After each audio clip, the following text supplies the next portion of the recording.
आम हालात में तो ये है कि आप एक जानवर की कुर्बानी करते हैं, लेकिन अगर किसी वजह से आपके पास इसकी सताहत नहीं है तो बड़े जानवर में, वो गाय बैल या ऊँटनी है, तो उसमें ज़्यादा लोग शरीक हो सकते हैं।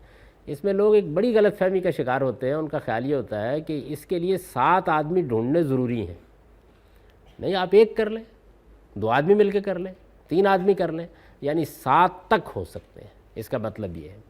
बल्कि रवायतों में आया है कि ऊँट की कुर्बानी में ख़ुद रसूलुल्लाह सल्लल्लाहु अलैहि वसल्लम की मौजूदगी में एक मौके पर 10 अफराद शरीक हुए तो आपने मना नहीं फरमाया। यानी बाद रवायतों से मालूम होता है कि ऊँट चूँकि एक बड़ा जानवर है तो 10 आदमी भी उसमें अगर शरीक हो गए तो आपने उसको कबूल कर लिया है, मना नहीं फरमाया। इस वजह से 10 तक लोग भी ऊँट की कुर्बानी में शरीक हो सकते हैं। लेकिन उलट नहीं है ये बात कि 10 ही होंगे तो कुर्बानी होगी, यानी ये वो तादाद है जो ज़्यादा से ज़्यादा मुकर्रर कर दी गई है। इसके नीचे आप एक ऊँट कुर्बान करें, आप 2 लोग मिलकर कुर्बान कर लें।